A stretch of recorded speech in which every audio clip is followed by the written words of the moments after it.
वो तो हर वक्त जगमग जगमग जगमग जगमग, पूर्ण शक्ति उसमें व्याप्त थी हर मानव में, चाहे वो स्त्री हो चाहे पुरुष हो। पूरी शक्ति थी, पूरा ज्ञान था, पूरा बोध था, और मतलब सब प्रताप कृतज्ञ थे किसी तरह का। तो जब आप मनुष्य रूपी मंदिर में बैठे हो और जीवात्मा का हृदय दोनों आंखों के मध्य भाग में, न इधर कंठ में है, न इधर हृदय में है, न इधर नाभि में है, न इंद्रिय द्वार में है, और न गुदा चक्र में है, ये जीव का जीवात्मा का हृदय दोनों आंखों के मध्य भाग में। अब यहाँ जो बैठी हुई है तो उधर से जब कर्मों के आवरण में लाकर ढक दी गई, बंद कर दी गई आंख और कान, तो फिर अंधकार ऐसे छा गया जैसे बादल जब छा जाते हैं तो सूरज, चांद और सितारों का प्रकाश लुप्त हो जाता। उसका मतलब यह है कि सूरज को, चांद को सितारों ने, बादल को ने नहीं ढका, वो तो बादलों ने आपकी आंख को ढक लिया, इसलिए दिखाई नहीं देता। अगर बादल को आप साफ कर दो तो सामने आपके सूरज, चांद और सितारे, तो आपकी अंतर जीवात्मा की आंख और जीवात्मा के कान को ढक लिया और सुनना और देखना बंद कर दिया। अगर वो पर्दा बादलों की तरह से हट जाए तो परमात्मा और परमात्मा की सृष्टि सामने आती।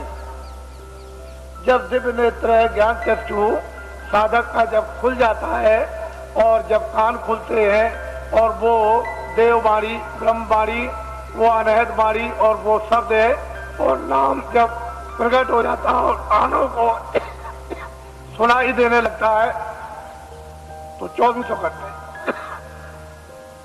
एक क्षण भी बंद नहीं होता। हर वक्त काम करते रहो, लिखते रहो, पढ़ते रहो, खेती करो, दुकान करो, कुछ भी काम करो, देवियां खाना बनाए, घर का काम करे, बच्चों की सेवा, 24 घंटे सुनाई देता। ऐसा रस, एक रस बरसने लगता और 24 घंटे चेतना रहती। सोते में भी बरसता, वहां भी चेतना है, और वो तंद्रा अवस्था में सो लेता है। जैसे ऐसा मालूम हुआ कि न मैं सोया न मैं जगा, ऐसी तंद्रा अवस्था में वो लेट करके अपनी नींद को पूरा कर लेता है। बस इतनी थकावट आती है। वैसे तंद्रा में भी चेतना रहती है। तो ये साधक के लिए कलयुग में उस प्रभु ने और महात्माओं ने दया करके सुलभ कर दिया और ये बताया है कि अब आपको कठिन साधन नहीं करना, कठिन ध्यान नहीं करना है, कठिन योग नहीं करना, कठिन नाम की कमाई नहीं करनी, और कठिन प्रभु का स्मरण नहीं करना, सहज करना। और सहज ही से तुम नाम पर सवार हो जाओ। नाम एक रेलगाड़ी, हवाई जहाज है, और वो इतनी तेज रफ्तार से आता और जाता है कि इसकी कोई कल्पना लेखे जोखे में किसी तरह गणित में नहीं कर सकता। इतनी उसकी तेज रफ्तार है, और बिजली का भी, समुद्र की लहरों का भी प्रमाण नहीं दिया सकता, इतनी तेज रफ्तार उसके आने जाने की है। ऐसी चीज निर्धारित अनाज काल से उस मालिक ने तैयार कर रखी है। लेकिन अब जब भेद मिल जाए, युक्ति मिल जाए और उस पर जीवात्माओं को सवार कर दिया जाए, तो वो चेतन है। वहाँ तेल पानी की जरूरत नहीं, वो तो चेतन है, जड़ नहीं है कि जड़ को तेल पानी मिले। चेतन ही चेतन है, न तेल पानी, न आगे की जरूरत, न हवा की जरूरत। वो तो चेतन ही चेतन, और जीवात्मा भी चेतन। तो असल में यह है कि शरीर में एक तो गुदास्था, दूसरा इंद्रिय, तीसरा नाभि कमल, चौथा ये हृदय द्वार, और पांचवा ये कंठ। जरा ध्यान देना। छठा ये है, ये भ्रिकुटी विलास आज्ञा चक्र, ये जीवात्मा बैठी है। गुदा चक्र पर गणेश जी का वास, इंद्रिय द्वार पर ब्रह्मा और सावित्री का वास, नाभि कमल में विष्णु और लक्ष्मी का वास, और हृदय कमल में शिव और पार्वती का वास, और यहाँ कंठ में जो है वो आद्या महाशक्ति का वास, और यहाँ स्वयं दोनों आंखों के मध्यभाग में जीवात्मा बैठी है। लेकिन इन नीचे के कमलों में ऊपर की छाया है, उस छाया में छाया है, उसे जीवात्मा के प्रकाश में उस ऊपर की छाया का यानी कमल के अंदर गणेश जी का दर्शन, ब्रह्मा और सावित्री का, और नाभि कमल में विष्णु और लक्ष्मी का, और हृदय में ब्रह्म शिव और पार्वती का, और कंठ में आद्या महाशक्ति का छाया के रूप में साक्षात्कार होता है। सही रूप नहीं, वो तो उनका रूप तो ऊपर सही है, लेकिन शरीर में कमलों में छाया पड़ी हुई है, और सूरत के जीवात्मा के प्रकाश में वो छाया दिखाई देती है। तो योगियों ने इस छाया का अनुभव कब किया? जब सतयुग, त्रेता और द्वापर, जब शरीर में ताकत थी, अनुकूल साधन थे, गृहस्थ आश्रम परिवार अनुकूल था, खान पान पर पूरा नियंत्रण था, इंद्रियां उस समय पर दमन में थी, तब ये सब चीजें आपके लिए थी। लेकिन ये कलयुग में सब वर्जित कर दिया गया। ना बुधा चक्र का साधन, ना इंद्रिय द्वार का साधन, ना नाभि कमल का साधन, और ना मतलब ये हृदय का साधन, ना वो कंठ का। अब जीवात्मा जहाँ बैठी है, नीचे के साधन सब छोड़ दीजिए और यहीं से ऊपर चल देना। अब ऊपर मंजिल 5 और नीचे मंजिल 5, जहाँ जीवात्मा बैठी है दोनों आंखों के मध्य भाग में, ये तो जीवात्मा का शरीर में हृदय है, तो नीचे 5 स्थान और ऊपर 5 स्थान। अब बेचारी नीचे फंसी हुई थी, इसको महात्मा प्रकाश को कमल से समेट कर ले आए और यहाँ इसका केंद्रित कर दिया, यानी सिमटाव करके यहाँ खड़ा कर दिया। अब इसको आगे ले चलना, तो सहदल कमल, और इसके बाद में ये ईश्वर का धाम, और फिर ऊपर में दूसरा स्थान ब्रह्म धाम, तीसरा स्थान पार ब्रह्म धाम, और चौथा स्थान महाकाल, और 5वां स्थान जो है वो सत्य। सूरत इस तरह से ऊपर से उतार कर और नीचे ला करके डाल दी गई, दोनों को आंखों के पीछे बैठाकर, और नीचे उतार दी गई जड़ता में। अब इसको होश ही नहीं, कब इसकी चेतनता बरामद होगी? ये बिना महापुरुषों के कोई काम ये कर ही नहीं सकता, और आपके कितने जीवन ऐसे चले बर्बाद हो गए। इसलिए आपको किसी को ऊपर का राज न, ऊपर क्या हो रहा, जहाँ जीवात्मा बैठी है वहाँ मध्य भाग में ऊपर किसी में वो दिव्य दृष्टि, उसमें क्या हो रहा है ये आपको कुछ पता नहीं। लेकिन जब साधक, जब प्यास लगती है, भूख लगती है, इच्छा जागती है, सब होती है, रोता भी है और जीता है, प्रार्थना भी करता है, जब वेद मिल जाता है तो सुनन भी करता और ध्यान भी करता है, तो उसमें तड़पता है और संसार से जीतता है, अपने काम से जीतता है। तो जब कुछ ही दिनों में, महीनों में उसका काम बनना शुरू होता है, क्योंकि महापुरुषों की जब दया, समावेश और सहयोग जब उसको मिलने लगेगा, जल्दी काम होगा, फिर देर नहीं लगेगी। इसलिए महापुरुषों की दया और उनका सहयोग, उनकी शक्ति का अवश्य ही लेना पड़ेगा, क्योंकि अपने पास तो कुछ है नहीं।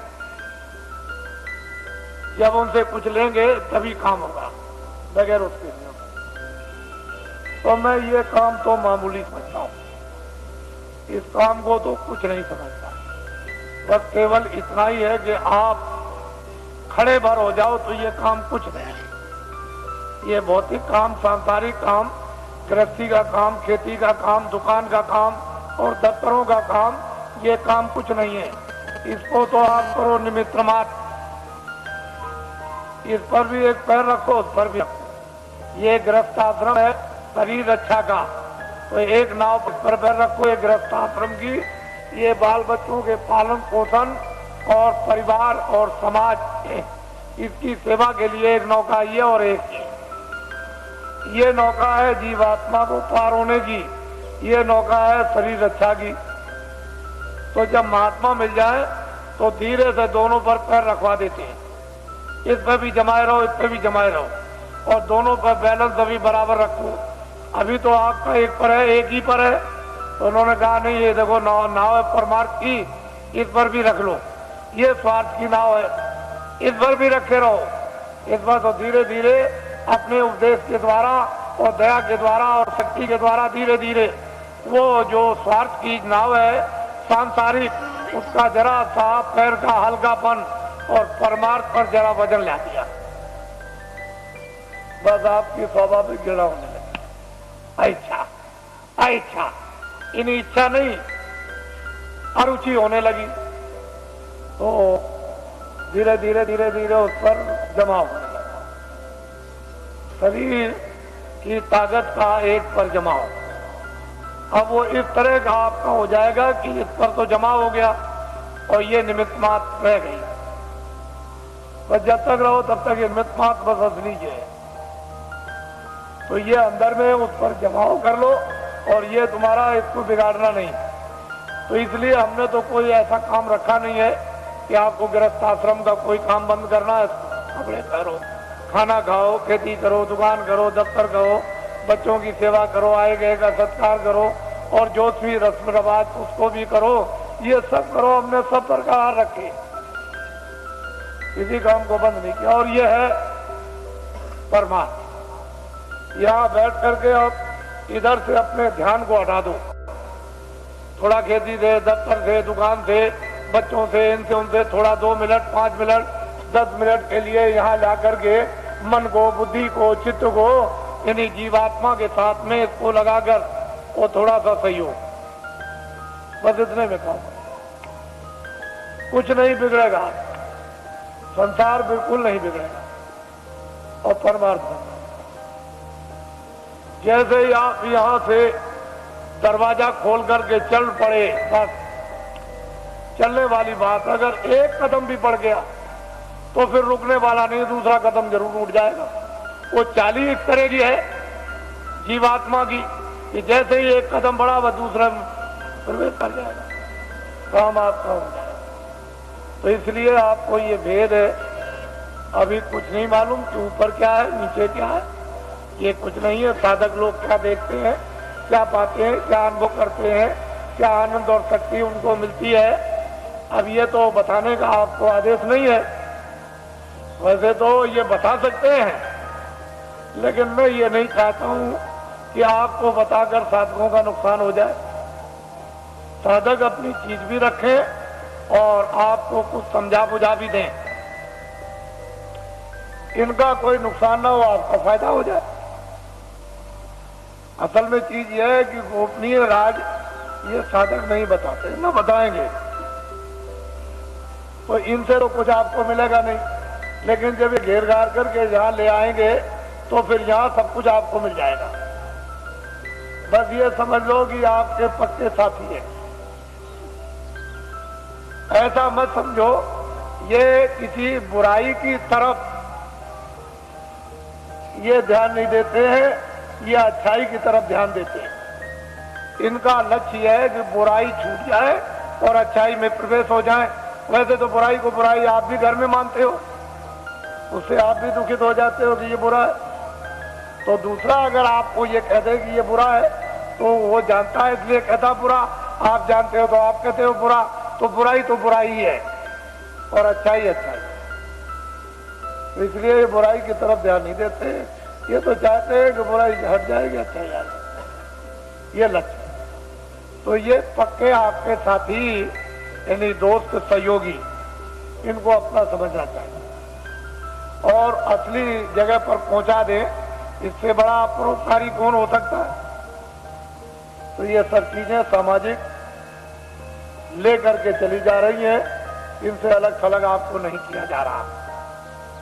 तो मैं आपकी जो व्यवस्था योजना है उसको पूरा बना करके तैयार कर चुका हूं और बस यह है कि जैसे ही अपनी जगह पर आप खड़े हो गए वैसे ही योजना आपके सामने रख दी जाएगी। और जब वो चक्रव्यूह योजना के अंतर्गत जब आप प्रवेश हो जाओगे तो सारा का सारा गुण है उसका ज्ञान और राज आपको समझेगा। फिर उसके लिए कोई किसी को परेशानी नहीं होगी। अब यह है कि न जानने के कारण तो सारा संसारी शून्य है, गृहस्थाश्रम बेकार है, काम बेकार है। और जान लिया तो गृहस्थाश्रम अपनी जगह, काम भी अपनी जगह हो जाएगा। तो हमने जो आपको बताया, क्योंकि आप तो अभी आदेश दूंगा आपको अभी कि आपको मतलब ये जाना है, तो भूमि जोतक खेतिहर काश्तकारों का तो देश में अभियान चल रहा, साथ ही साथ कर्मचारी अधिकारियों का कार्यक्रम चल रहा, साथ ही साथ में सेठ साहूकार दुकानदार उद्योगपतियों का भी कार्यक्रम इसी के साथ साथ चल रहा, और साथ ही साथ यानी छात्रों का भी कार्यक्रम चल रहा। मैं तो ये समझता हूँ कि इसमें सब आ जाएंगे। छात्रों में सबके छात्र आ गए, दुकानदारों में सब जातियों के दुकानदार और सेठ साहूकार उद्योगपति आ गए, और कर्मचारियों में सब दफ्तरों के यानी कर्मचारी सभी जातियों के आ गए, और भूमि जोतक खेतिहर काश्तकारों में सब कौमों के भूमि जोतक और खेतिहर काश्तकार आ गए। तो चारी जातियों का बंटवारा कर लीजिए। मैं ध्यान ले जाता हूँ कि जरा इनके बारे में भी सोचा जाए। तो मैं सोचता हूँ कि कितना इनको वेतन मिलता होगा, तो इतना वेतन मिलता होगा इनको, इसमें कितना कट जाता है वो भी मैं जानता हूँ कि इनकम टैक्स कितना कटता है, और फिर इनका बीमा और ये वो योजनाओं में कितना चला जाता होगा, तो इनके हाथ में कितना बचता है वो मुझे सब मालूम, उससे पूरा नहीं पड़ता, बिल्कुल पूरा नहीं पड़ता। जजों का सुप्रीम कोर्ट के पूरा नहीं, हाई कोर्ट के पूरा नहीं, डिस्ट्रिक्टों का पूरा नहीं, डीएम का पूरा नहीं, एसपी का पूरा नहीं, और इनका पूरा नहीं और उनका पूरा नहीं, तो छोटे कर्मचारियों का उनका तो बिल्कुल ही पूरा, क्योंकि महंगाई तो सब पर समान है और टैक्स भी सब पर समान है। तो असली बात यह है कि जो सरकार, जो राजा अपने मजदूरों पर टैक्स लगा दे, व्यवसाय कर, वो सबसे गिरा हुआ राजा, उससे गिरा हुआ और कोई नहीं हो सकता। उसका ज्ञान खो गया, उसकी कला कौशल खो गई और उसकी योजना खत्म हो गई। जो राजा अपने मजदूरों पर व्यवसाय कर लगा दे, अरे कर्मचारी अधिकारी जो बेचारे काम करते हैं, ये कौन है? मजदूर। 15 दिन 14 दिन की छुट्टी ले लें और छुट्टी साल की खत्म हो जाए, डॉक्टरी भी बीमारी की छुट्टी खत्म हो जाए, तो जब ये छुट्टी लेते हैं तो इनकी मजदूरी कट जाती है, यानी पे कट जाती है। तो ये सब लोग मजदूरी के लेके जोखिम में आते हैं। व्यवसाय का मतलब यह है कि 10 रुपए घाटा और 1 लाख रुपए मुनाफा, यह है व्यवसाय, यह है मजदूरी। व्यवसाय अलग है और मजदूरी अलग है। तो ये कह करके अगर लगा दिया जाए कर्मचारी अधिकारियों पर कि यह है व्यवसाय कर, तो ये मर जाएगी। तो मैं कभी कभी उन लोगों की तरफ ध्यान ले जाता हूं जहां पर कि 20 साल और 25 साल और मतलब सजाए मौत देते हैं, और उनका उस वेतन में जब खर्चा नहीं पूरा होता है तो उनके घर में बच्चे और बच्चियां, तो जज है 10 लाख दो, 20 लाख दो, ये सामान दो, ये सामान दो, खर्चा तो पूरा नहीं पड़ता, तो चिंता सवार रहती। अब जब इसको घर की चिंता सवार बच्चे बच्ची की होगी तो न्यायालय में बैठ करके, यानी मतलब ये स्वच्छ है, यानी न्यूट्रल बुद्धि से कैसे न्याय कर सकेंगे, क्योंकि वो परेशानी चिंता में घिरे हुए। तो मैं कभी कभी ये बात सोचा करता हूँ कि जब उनका रिटायरमेंट आ जाता है और वो रिटायर हो जाते हैं और उससे वेतन जो उनको पेंशन मिलेगी उसमें पूरा नहीं पड़ता, तो फिर ये क्या करते हैं, किसी फैक्ट्री में अगर जगह नहीं किसी फैक्ट्री में मिली और किसी जगह सेठ साहूकार के यहाँ नहीं मिली, तो फिर न्यायालय में आते हैं और वकील की हैसियत से फिर काम करना शुरू कर देते हैं, तो कटघरे में खड़े होते हैं।